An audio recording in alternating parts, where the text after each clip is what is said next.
Equity mates, Bryce and Ren here, just jumping in to let you know that what you are about to hear is one of the latest episodes from our newest podcast, Basis Points. That's right. Basis Points is all about finding those small improvements that compound into big outcomes. Now, the show is designed for financial advisors, and for any advisors listening, the episodes are eligible for CPD points. Head to the show notes or the YouTube description to find out how. But it is accessible for everyone. It's free to listen to. So anyone that wants to keep learning, go and give it a listen. And if you're an advisor, then head to the link to get your CPD points.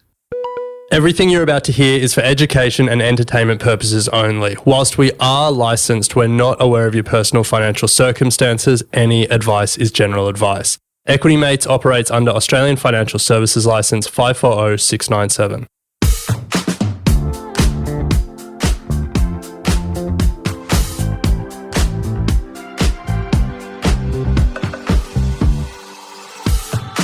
Assets under management for ETFs has grown 4 times since 2019 in Australia to over $250 billion. With investor demand growing, are you up to date with the latest trends in the ETF market? From Equity Mates Media, this is Basis Points, a show that helps advisors find small improvements that compound into big outcomes.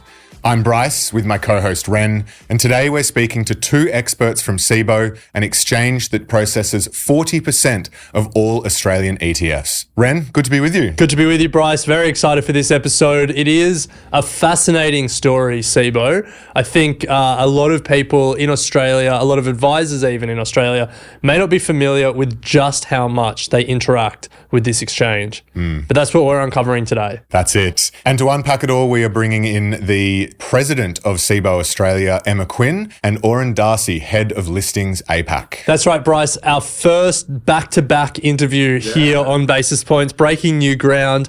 We're going to start by chatting to Emma and talk about Cboe's position in the Australian market, just how much trading activity goes through their exchange and what we can learn from that. There's also a slew of Cboe only listed products that we're going to unpack and hear more about, both in this episode and throughout the year here on Basis Points.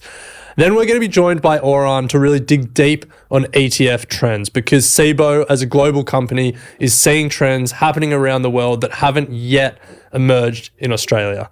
You mentioned that assets under management have 4x'd since 2019, up to $250 billion. But there's so much changing in the ETF landscape. Fees, a lot of fee pressure on fees, weighted average fees down to 24 basis points. The amount of assets in ETFs with fees of less than 10 basis points, up from 29% last year to 36% this year. The trend towards low fees is big and growing. Crikey, what a jam-packed episode we have coming up. Now, we want to say a huge thanks to our launch partners, Cboe, Milford Asset Management, and Orbis. But today, a particular mention goes to Cboe. Yeah. Did you know that Australia has more than one stock exchange? Well, you probably do if you just listen to our intro. You might have, I would even go further, you probably have traded on Cboe without even realizing it. With approximately 40% of all Australian ETF trading happening on Cboe, they understand the growing interest in ETFs among Australian investors. As ETFs continue to gain popularity, it's crucial to stay informed about the Australian ETF landscape.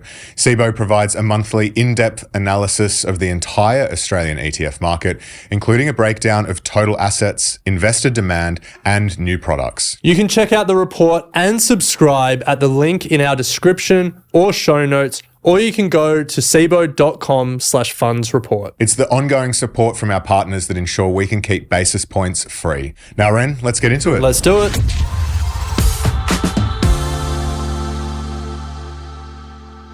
Emma, welcome to Basis Points. Thanks for having me. So we want to start with a bit of an introduction to Cboe. When we started research for this, we came across a stat that really surprised us, which is that 20% of trading activity in Australia currently takes place on Cboe. So to kick off, for those that are only familiar with the ASX, tell us a bit about Cboe. So Cboe is a US exchange network. We've got about 27 exchanges around the world. We are the biggest trading exchange in Europe. the pan-European exchange there. We have our own exchange in the US. We're the third largest exchange in the US. And in Australia, Cboe bought a business called Chi-X, and I know you had my predecessor on one of your other podcasts previously. They started in 2011 and Cboe bought them in 2021. And that was Cboe's entrance into the Australian market. So since then, we have about 40% of the ETF market trades on us on any given day. Wow. We've opened the door there for, people to invest in APAC ETFs. And then we've also given access to US managers who want to come to Australia and list their ETFs here as well.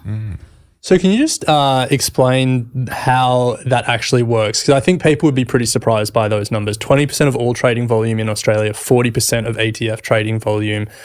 People probably only think they're trading on the ASX, but I get the sense that maybe they're not. So how does it actually work from a mechanics point of view? From a mechanics point of view, brokers have a thing called a smart order router. They, by law, or by regulation, have to trade where they're going to get the best outcome for a client. And built into those smart order routers is both exchanges. So there is the ASX and then there's us. So we trade anything that is on the ASX is traded on Cboe. So anything that is listed on the ASX, we also will trade on Cboe. That's not the same the other way. So everything that trades on Cboe is not traded on the ASX. So all of our unique ETFs are not traded on ASX. So if you want to trade the whole market, you can trade on Cboe. And so Nice. Brokers who are connected to us, and that is the majority of brokers in Australia, will have a smart order router that trades on both Cboe and the ASX. So you're guaranteed to get the best price in the market from those smart order routers. It's not that they're trading on Cboe for any reason other than there's a price availability on us that is either equal or better than the ASX. There you go. Wow. So for everyone listening, you've probably traded on Cboe and you may not even know it. You would almost certainly, if you have a CommSec account, you've almost certainly traded on Cboe. Wow. So you mentioned that there were a suite of exclusive funds just listed on Cboe. Mm-hmm. So can you tell us a little bit about those funds and what's been the process to engage with the funds management community and convince them Cboe is the right option instead of the ASX? Sure. So we have about 30 ETFs that are listed exclusively on Cboe, and they're the largest names. I think when my predecessor was here, he talked about some of the names that we had. We had, at that point, AllianceBernstein, Janus Henderson, Schroders. Now we also have BlackRock. We've had Janus Henderson come back and list with us again in 2024. We've had Lazard. We still have Magellan. We're one of the first to list with us many years ago. And then, I know friends of the show, JP Morgan Asset Management, also list with us. The process is quite simple and similar to other listing venues. We really do talk to our global presence and being able to list with us globally. Someone like a BlackRock, they list on all 5 of Cboe's listing exchanges. They have ETFs, so it's a seamless global process for them. But also they see, there's a value in competition in Australia. I think a lot of these, without putting words into our clients' mouths, it really is about seeing a value in having competition in any market. And so they really are supporting the ecosystem in Australia by supporting the competitor there and offering that competitive tension to the incumbent. Look, as we've said, many advisors and their clients will have already invested in or bought through Cboe, perhaps without realising it. And they also have access to many Cboe listed products through, their wrap platforms, CFS Edge, Hub24. What's the experience been like partnering with the platforms and then introducing the concept of these almost 30 exclusive funds to the advisor community? Certainly the biggest platforms, are connected to us, and we have really strong partnerships with a lot of the platforms, particularly NetWealth, Hub24, AMP North, Premium, all trade our ETFs daily, on a daily basis through their platforms. Certainly the crypto ETFs, we were the first to bring those about 2.5 years ago, so certainly had some strong engagement with the platforms there. There's still more work to be done, but I think we're very proud of the numbers that we get through the platforms. And I think then a lot of it comes down to how we engage with advisors through that. So we run a lot of advisor forums throughout the year, and it's not just in the main cities. We actually go regionally and take a lot of the fund manager partners that I mentioned before out to those advisors and give them education and let them hear about what's happening. There's some strong relationships there, and then we also have a market report and have a look at and get on the mailing list for that. We have a report that shows all of the ETF market trades in Australia, so we don't just limit it to ours. We look at the whole market, and that's something that's free for people if they want to have a look at on a monthly basis what's happening in the Australian ETF market. So we offer a lot to advisors through education and advice. And so what are some of the, I guess, common misconceptions that you find or you hear about Cboe that if you could look down the barrel and tick them off right now, what would they be? I think firstly, I took this job about 18 months ago, having to explain to people the same question you asked me early on. There's 2 exchanges in Australia. I thought there was just the ASX. And look, that's okay. Cboe actually love to be number 2 in any market that we're in. We're number 2 in Japan. We're number 3 in the US. We're the number 2 listing venue for ETFs in the US. So we quite like to be the underdog, but I would like to have to not tell people where I work and explain to them that it's Cboe, not CBOE, because that's how it used to be. Those sorts of things. I think the other misconceptions is that this is that we're a small company, right? We're bigger than Woolworths and WiseTech. We're as a business. So Cboe Global Markets. We're just a bit smaller than Telstra. So look, it's a big company, and we run exchanges, and technology is what we do really well. So the fact that we're this small incumbent makes me laugh, because if you go to our office in Chicago, I mean, we still have an open cry trading floor, and we have a massive a massive office there. So it makes me laugh because in the US it's such a big business. Yeah, it's massive. Maybe that's what you guys need to, as like a marketing ploy, introduce an open cry trading floor to Australia. Having been on one of those many years ago, yes, they are a lot of fun. Probably not the most efficient way to manage audits. Depends on the product. So for us, it's if in the US it's derivatives. So if anyone, the other thing that's Cboe is renowned for is obviously derivatives. That's where we started, and we obviously have the VIX index. So I've heard you on your opening one for the year talk about the volatility and expecting volatility throughout the year. The VIX is a good way to be able to access that, and that's certainly something that we will, helping Australian investors access products that Cboe have globally is certainly an important thing for us. So we want to talk a little bit about how you see the future of the Aussie market and some of the things you want Cboe to bring to the market. But before we do, I just want to hold on some of these exclusive Cboe listed funds for one more question. You're speaking to a community of advisors at the moment. So I guess make the pitch. Like, why should the advisor community think about these Cboe exclusive funds as part of their clients' portfolios? Firstly, I would say the important thing is that any listing exchange in Australia is under the same rule set as the other, and so there is no arbitrage between the two. We all have the same rule set. What we do differently is we look for innovative products where we really do work with the fund manager in terms of how do we get to understand their product better to make sure that it fits in the rule set of Australia, and really do walk them through the process. For example, Lazard, it was their first ETF, I think, globally for Lazard, and they came and did that process with Cboe because we helped them through that process. For example, BlackRock's factor ETF funds, we were the first to have those and bring those to Australia.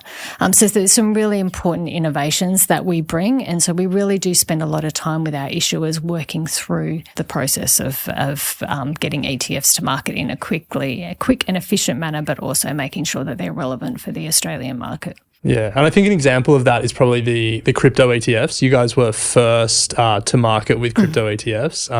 What was the reaction like from the Aussie investment community when you brought them out? Look, I think people reacted very, very well to that. I think it took a long time to get people to understand what they were. I certainly have a son who's very, very interested in crypto, and often had the debate with him about doing it. I'm now an unhedged owner of a crypto ETF. He won the debate. He wanted to buy it. I said no. I said I'll offer you the derivative of that, and I didn't hedge myself. So lesson learned for me. And so now I apologise. I probably owe him quite a significant amount of money that I'm hoping he doesn't listen to this and hear. But yes, crypto ETFs is a great way to access, that market. So Emma, we now want to look to the future of Cboe. Now 4 years since entering the market here in Australia, what does the next little while look like for Cboe here in Australia? Well, so it has been 4 years, but we've, as with the previous with Tri-X that came in 2011. And I think we've been innovators throughout that whole process. Certainly since the Cboe acquisition, we've done a lot in terms of technology. So in March in 2023, we moved our technology to the Cboe technology. So what runs our markets all around the world, and we're in 27 markets, that technology is used in Australia. So what runs the VIX market in the US we use here, and what runs the Japanese market that we have also is the same technology that we use here. What that does is it allows us to bring innovation to Australia very, very quickly. So if we see an order type, for example, that is working well in the US, we can bring that here. If we have a product that's working well in the US, it's very easy, not to simplify what our wonderful technologists do, but we can bring that here. And so really from our perspective, it's about looking at what's relevant to us, the Australian market, that we can take from other people's learnings. And so really what we've been focusing on is innovation. One of the things we've been public about is bringing a new listings market to Australia. So we will have Cboe listed stocks, so not just ETFs. Oh, wow. We'll bring companies to list in Australia, or Australian companies who want to list here, hopefully subject to regulatory approval sometime at the latter part of this year. So we're really excited about doing that. Cboe has 5 listing venues around the world, including Australia. And so to expand that to corporates in Australia, we're really excited about. Let me make an unsolicited pitch. Something that really frustrates me about the ASX is that we haven't competed for any of the Southeast Asian technology listings. We could be the gateway to Asia, but instead, C Limited goes and lists in the US instead. So I think that's the opportunity that the ASX have let slip through their fingers. I think it goes to actually a point you made on your opening equity mates for the year, where you talked about valuations and you talked about superannuation funds and the higher valuations in Australia. That really does play into how we think about our business. And to your point is that we have all of this great technology companies in Australia. We have great superannuation system in Australia, and how do we marry the two so that the Australian investor can invest in more here without pushing our valuations so high that other people don't want to invest in Australia because our valuations are high because of superannuation. And so really what we've been looking at as a business, back to the original question, is really how do we improve the Australian financial market for Australian investors? It really is, at the end of the day, being able to give people people more opportunities to invest in Australia, because eventually if we don't do something about that, either the market gets bigger and all of that money goes offshore and we have companies here who can't list and can't get the investments that they need. When you speak about that improving the market for Australians, and love to hear that, are there any like particular pain points or any particular requests do you hear over and over from the advisor and investor community? I think people are just wanting more innovation, right? The derivatives market in Australia isn't as developed as it is in other markets. Certainly, I hear that one, and a lot of advisors do ask me when we will come into that market. Do you have an answer, or Look, it's definitely on our roadmap. I'm not sure I'd still be employed at Cboe if I said that derivatives is not something that we would look at. But certainly, what I would say is that we have a great derivatives market, in the US, and so if people want to access that, that's definitely, and it's something that they can do. There are brokers that do offer derivatives products outside of Australia, but certainly looking at the derivatives market because, again, you've talked about volatility a lot on this, or you talk about, S&P falling 20%, a derivatives position is a great way to be able to do that and to be able to hedge that expectation. Yeah. It is the noticeable difference between the Australian investor experience and the American investor experience. You just see in even in the most retail of retail brokers, like Robinhood has like a full suite of derivatives offerings. And in some ways it's good, we protect retail investors from their worst impulses, but I think there's certainly space for more choice for Less investors. choice, yeah. And to use it in the right, and some education around how to use it in an appropriate way to actually, limit your downside. Yeah. You may give up some upside, but you're willing to do that to limit the downside. And so I think there's definitely an area there where we can help. Definitely, the Australian especially market. as more like derivative strategies come to market through ETFs. It's like more and more we're going to be familiar with these, covered call strategies and the like, and people are going to want to be able to do them themselves. Definitely, and certainly things like defined outcome ETFs are very, very popular. Yeah, okay. In the US. In the US, yeah. And we can see that. Yeah, we're certainly getting some interest here on that. Yeah, that's interesting. As well. Are there any other trends in the US that you're really noticing, or Europe, that you think will emerge in Australia more in the coming years? Look, I'd say we will continue to say, I'm not sure that it's a new one, but I think ETFs just continue to, I know that you hear it a lot, but ETF mates is coming, but I hear that, I do think that ETFs just continue to grow. I mean, what we're at the end of last year, it's at 246. Yeah, it's crazy. Right. It's Isn't still it? such a small penetration here in Australia. Yeah. It's crazy. Yeah, it is, and but the growth year on year was about 40%. So I mean, we're getting there. But I think when you compare that growth to say the US market, it does lag. So we can certainly see some growth coming there and a trend there, and certainly that's where our business is positioned very well for a growth in ETFs.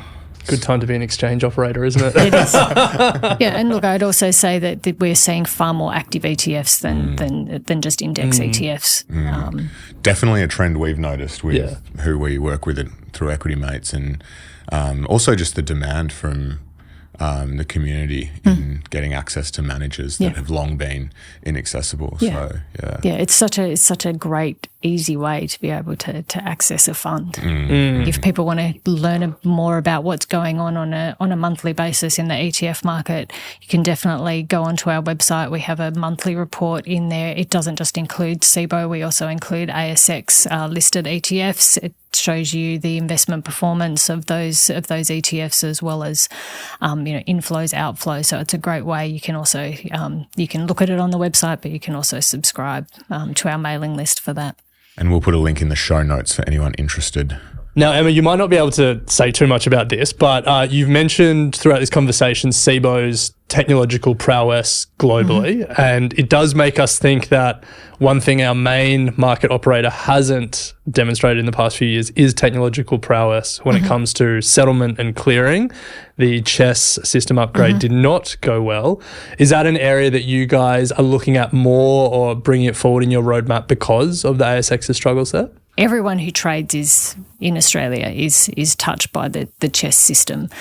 We have to use it at this point. There is no alternative in Australia to the chess system, which is unfortunate because there are these technology issues. I mean, this all started in 2017, I think, where ASX said they're going to upgrade it. Unfortunately, that didn't work out, and we're still in a position where we don't have a stable clearinghouse. In the press, they spoke about it. It's 4 days before Christmas. We had a potential in Australia where our markets didn't open for days because the chess system was luckily had issues on a Friday and were able to be fixed over the weekend. But if that didn't happen, we would have had a situation where the Australian markets couldn't open to trade. Now, that is not a great thing for Australia. No. I would say, the regulators are very, very on the front foot about this. So I'm hopeful that we get some resolutions. We have good engagement with ASX over the chess replacement. It is a concern, though, I think, for Australia that there's been an underinvestment in technology, and that's why I think competition in that space or in any space is really important, because what happens in any monopolistic situation is that you can afford not to invest. Unfortunately for Australia, the lack of investment has happened in something where everybody within that market has to use that monopoly. Wow. Out of all of these issues that we've seen with chess, there's just definitely a lack of trust in the ecosystem, and that has to, any robust financial market needs to have faith in the system is going to work all the way through from start to finish. And unfortunately, I don't think we have that just yet in Australia.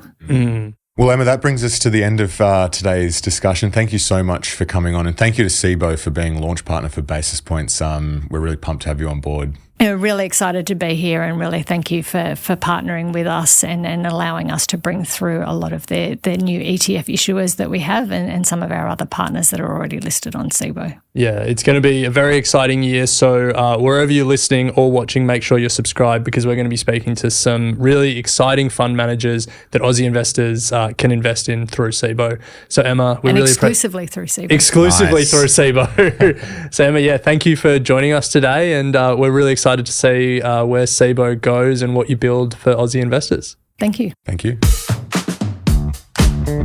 Well, Bryce, I thought that was fascinating. We love a bit of disruption here. We do. We love the competitive tension of capitalism, and the game is on. Yes, Ren, we love a challenger here at Equity Mates. We're going to take a quick break, and on the other side, bring in Oran, Head of Listings APAC, to understand what trends are really driving the ETF market. We'll be right back. Thanks to Cboe for sponsoring this episode of Basis Points. Did you know Australia has more than one stock exchange? You might have traded on Cboe without even realising it. With approximately 40% of all Australian ETF trades happening on Cboe, they understand the growing interest in ETFs among Australian investors. As ETFs continue to gain popularity, it's crucial to stay informed about the Australian ETF landscape. Cboe provides a monthly, in-depth analysis of the entire Australian ETF market, including a breakdown of total assets, investor demand, and new products. You can subscribe to the report via a link in the show notes.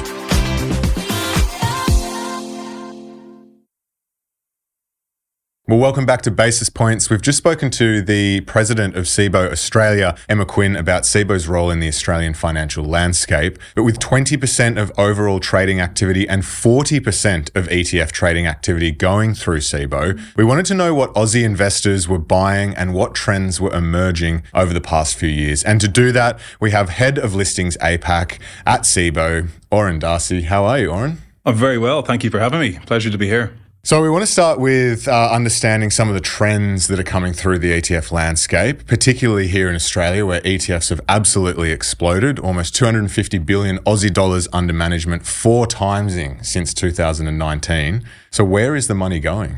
Yeah, look, you're spot on. It's been a great journey for ETFs in Australia.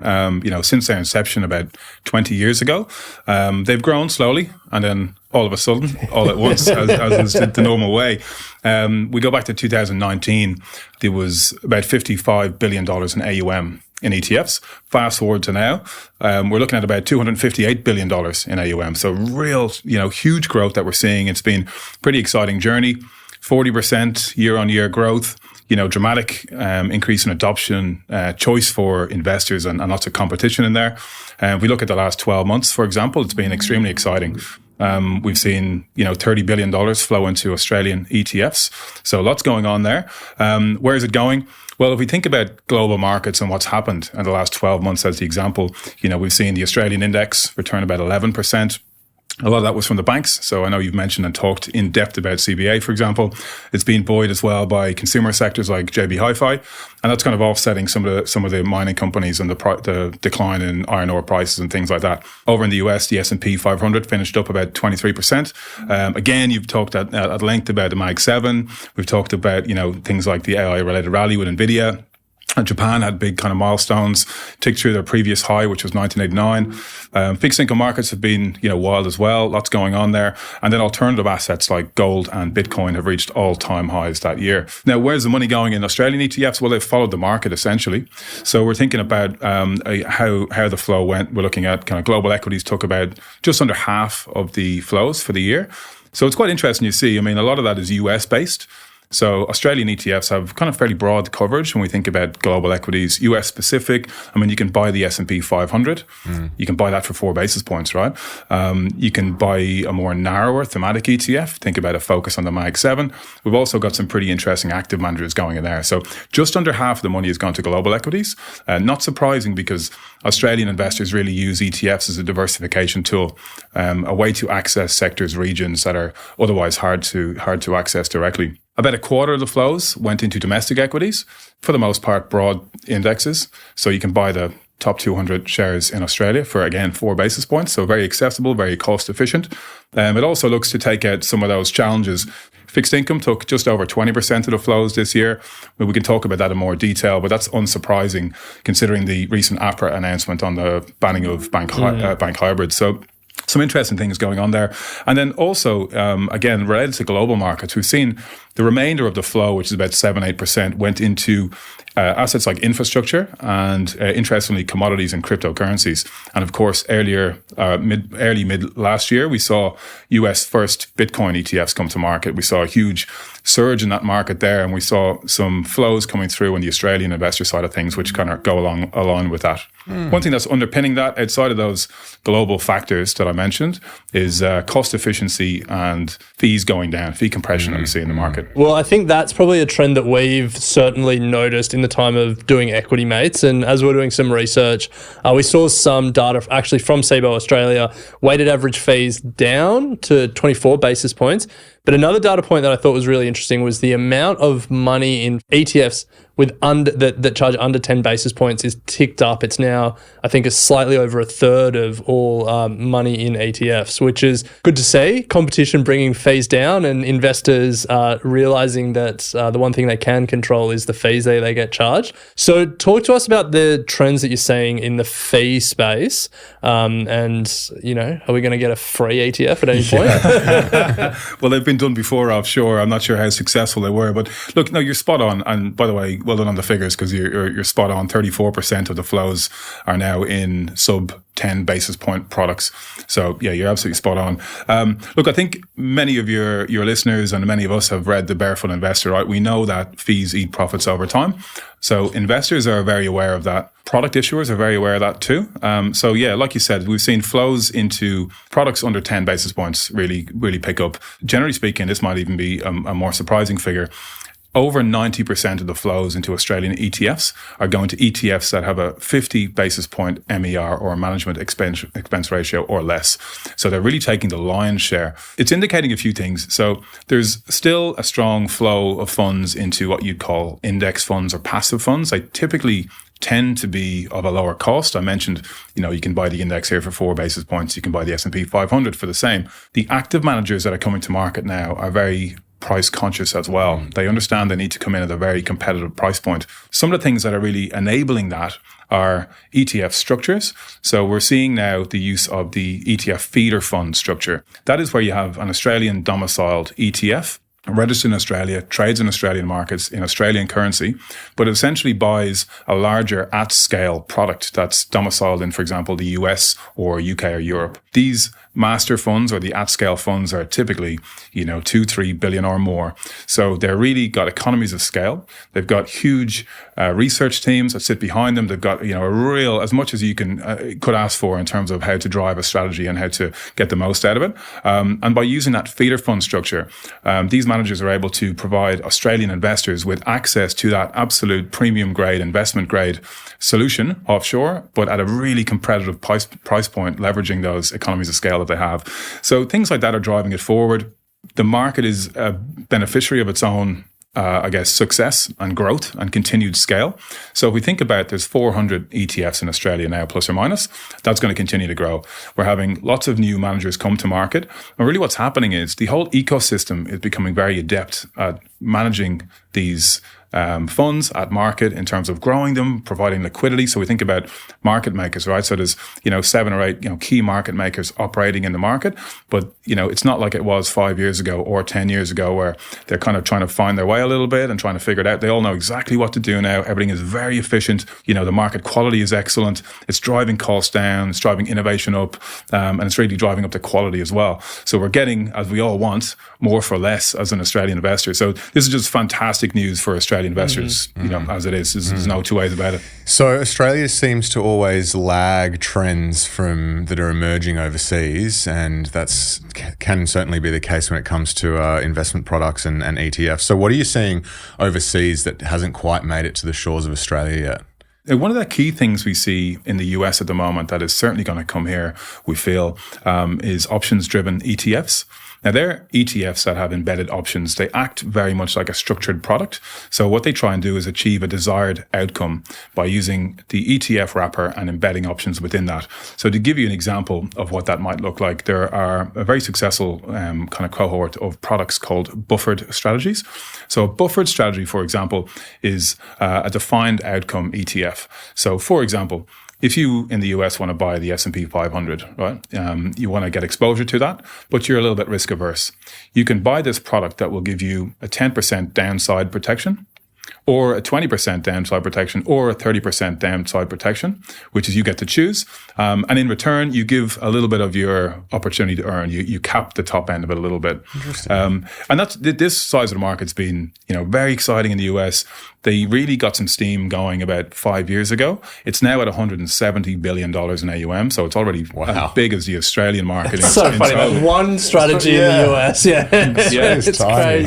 And it's really interesting. So, the adoption we see there is there's 500 products like this in the US now. 250 of those have come to market in the last 2 years. New entrants piling through. We're seeing, interest in those products from offshore, and we're going to see them here. It's very much a white space. And to give you a little bit of an analogy of how this works, it's a bit like if you buy car insurance with, say, a deductible. So if you hit a small bump or a market downturn, your insurance or the buffer will cover the first portion of the loss. So say, for example, 10%. You only really start to feel the impact of that bump that you had if you go over 10%, if that's what you've chosen. And in exchange for that protection, you might agree to cap your top speed limit or cap your gains. Yeah, I was going to say the analogy works on the downside, but where it breaks down is my car insurance doesn't compound at 20% a year and make me money. Exactly. But and look, I think many people are searching for the right analogy, but look, they've got it right in the US, and like I said, it's a white space here. And we think about, volatility in markets, US markets in particular. It's for people who want to get a smoother ride with fewer surprises, and those who want to keep moving forward but avoid major setbacks. So these types of products really indicate the evolution of ETFs and their use in different global markets, and we'll see that here too. In terms of another one, just to keep an eye out for, I'm thinking about leveraged ETFs. So leveraged ETFs, really these are trading tools or directional tools. So some of the ones that are really enjoying a lot of trading at the moment are things like, 2 times long Mag 7 ETF, 2 times long or short Tesla, for example. Yeah. So look, these things are pretty interesting. We don't advocate using them all the time. They're definitely trading tools. It tells me a couple of things. It tells me that, the US investors don't mind a punt.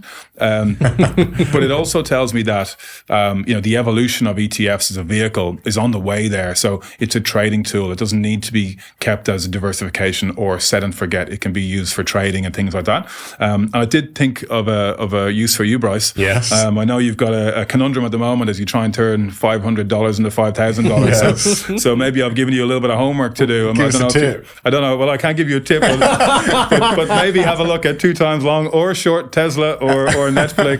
Nice. But I guess, look, the point is we see these products being used in a different way than we're probably used to in Australia. White space for both of those types of products that we see. So it's going to be interesting to see how that plays out. Now, sticking on the theme of how Australia is different to the rest of the world, Cboe operates in a number of markets globally. And so you see investor behavior here and you can compare it to investor behavior overseas. How are we different to some of our peers around the world? Yeah, look, it's an interesting question. I speak with my global Cboe colleagues. We have listing venues, as Emma pointed out, in the US and Canada, UK, Europe, and I spend a lot of time speaking with them. I've also worked in the Australian market for about 15 years, just in case it wasn't apparent with my strong Australian accent. Really, what we see, when I think about the ETF market here in Australia, we're actually quite the envy of many of those global markets in that it's very much retail driven here. So I'm always so impressed when I speak to Australian investors. I think your podcast and entire media operation is a testament to that. The amount of people who are interested in the markets and try to educate themselves. Everybody knows something about what's going on. So we're definitely the envy of that. So that's one thing that I would say is quite important in Australia. I think when you look at the US market or you look at those overseas markets, they've got a very strong institutional investment base in there, and they're really trying to grow that retail side of things and cater for that kind of demand of what comes with that. We have the retail. We're trying to help people educate themselves, inform themselves, make good decisions, help advisors who are very much the bedrock, or I guess, the gatekeepers to financial security and success for all Australian investors and all Australians generally. So we're trying to just really push forward on that a little bit. I think we'll see the introduction of institutional investors come to the market in a bigger sense here, and they'll add scale and increase liquidity, which will be positive. So I think that's one thing that's a bit different. Australian investors, retail investors, typically know what's going on or are trying to find out what's going on. I guess one thing that we don't do here, and I touched upon it a little bit with some of the kind of jesting comments about the trading type ETFs. I think in Australia, we're still looking at ETFs as a vehicle for strategic deployment of funds to get access to a region or a sector. In different parts of the world, they've developed their use and they're using them as trading tools. We see some institutional firms use it for cash equitization, short-term placements as they look to see how they want to place their cash. So these are the type of things that are interesting. I think this develops over time as we continue to get scale. We get more choice in the market, get some new kind of innovative products coming in there. We get people who are now become much more au fait with how you use ETFs and how else you can use them. So I think that's what's going to change. Yeah. Mm. So, Oran, to close, and I guess focusing more on the short term here in Australia, are there any other trends that you expect to really emerge over the next sort of 12 months or so? Yeah, absolutely. What we see is the growth of active ETFs coming in. It plays into what I'm talking about with respect to increased choice for Australian investors and aligned with that fee compression, like I mentioned. So last year, there was 64 ETFs listed in Australia. Half of them were active managers. There were 8 new issuers came to the market. They were all active managers. So we're starting to see this push forward. In the US, there's about 26% of all ETF trading is in active funds. It's not there with us yet here in Australia, but that's going to change. And then very briefly within that, fixed income active ETFs are going to be huge. We touched upon the hybrids in the scenario there. we've seen a raft of new high-quality fixed income active ETFs come to market, just expanding that choice. 70% of the launches since December, in fact, have been active fixed income ETFs. Wow. So looking to cater for that demand and that need. There's $43 billion currently held in hybrids. That's going to need a home pretty soon. And it's giving something for investors to think more about, more choice at a great price point, and just something to think about in that respect. Well, Oran, thank you for the insight. Thank you for joining us today. I'm very excited about where the Australian ETF... 2 times leverage. Yeah, where it goes from here. Maybe think about 4 times leverage rather than 2 times leverage. That might help price get there. But it's been fascinating to learn about Cboe Australia's role in it all. 40% of all ETF trading volume. Didn't know that. So thanks for joining us and sharing your insights. It's been my pleasure. Thank you. And a huge thank you goes to Cboe for supporting the launch of Basis Points. Without them, we wouldn't be able to continue to keep this content free. And we should say a thank you to Milford Asset Management and Orbis as well. But Ren, we'll leave it there and pick it up next episode. Sounds good. You have been listening to an Equity Mates Media production. In the spirit of reconciliation, Equity Mates Media acknowledges the traditional custodians of country throughout Australia and their connections to land, sea and community. We pay our respects to their elders past and present and extend that respect to all Aboriginal and Torres Strait Islander peoples today. This podcast is intended for education and entertainment purposes. Any advice is general advice only and has not taken into account your personal financial circumstances, needs, or objectives. Before acting on general advice, you should consider if it is relevant to your needs and read the relevant product disclosure statement. And if you're unsure, please speak to a financial professional. The hosts of this podcast and their guests may have positions in the companies mentioned. Equity Mates Media operates under an Australian Financial Services Licence 540697.